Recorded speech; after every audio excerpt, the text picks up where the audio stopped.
Now to the investigation into what happened the day of the attempted assassination of Trump. Our CBS News Confirmed team has learned more about agents' whereabouts during the incident, which may have impacted their response to the gunman. So take a look at these maps showing where law enforcement teams and Secret Service were stationed in relation to Trump and the gunman at the time of the shooting. You can also see there on your right-hand screen where attendees were injured and to the left of the stage where an attendee was killed. We want to show you another map showing where local tactical teams were on the second floor of a building adjacent to the gunman when the gunman got into position.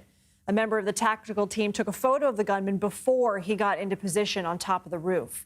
And another image shows where a sniper's view of the gunman may have been blocked by a tree. Meanwhile, CBS News correspondent Charlie DeMar spoke with officials at the hospital where Trump was taken following the shooting.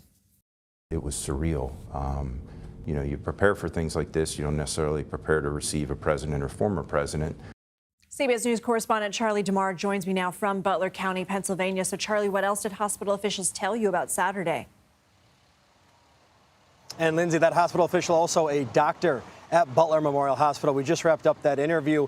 That doctor was off. It was his Saturday when he got that call. As you just heard, he said it was surreal. He immediately thought the worst. He came into work here and he said there was already a plan in place if something like this were to happen, if the former president were to be injured during his time here in Butler. He tells us that the Secret Service coordinated with the hospital well in advance, that they had a plan, but it actually goes back to 2020 on a previous trip that President Trump made here at the airport here in Butler. So they had a lay of the land. They knew the hospital. They knew the lay of the land of the hospital. So when they did bring former President Trump to the hospital, there was definitely a blueprint for how to go about this. But the doctor who you just heard from says you can plan and plan and plan, but when you have the former president, a VIP like that, in front of you and you're giving him care, it is different. It is top of mind who you're treating.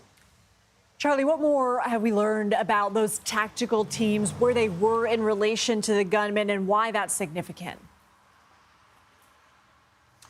There's been a lot of reporting on where these tactical teams were. There was a local tactical team in one of the buildings that the shooter ultimately was perched on. It's a series of buildings, and we have learned that a local tactical team was in one of those buildings, and there was two counter sniper teams on either side of former President Trump. The team that took ultimately the fatal shot was on former President Trump's right side, as you mentioned, leading into this piece. The sniper team, that counter sniper team on former President Trump's left side, may have been obstructed by a tree and not able to get a shot off. A law enforcement source confirmed to CBS News the gunman's father called police before the shooting. What more can you tell us? Exactly that they describe it as one-way communication from the shooter's parents to the 20-year-old before the shooting. So that clearly there was some concern from his parents before the day, before leading up to this. And if we do go back to the doctor, last night, former President Trump actually described his injuries, describing in pretty gory detail about how bloody it was. Now, we did ask the hospital staff about that injury.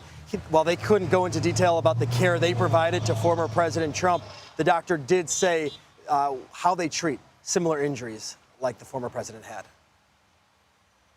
Anytime there's a high velocity injury, particularly from a weapon and a gunshot, there's potential for significant damage. So you have to be very meticulous and very diligent in the evaluation of even something that may appear to be minor. So clearly this was very fast moving. I asked the doctor if the Secret Service was able to screen the people who were already in the hospital receiving care. While he wasn't there, he didn't have direct knowledge of it. He said the Secret Service took immediate control of the emergency room, and patients were actually moved away from former President Trump for security purposes while he was treated here in Butler.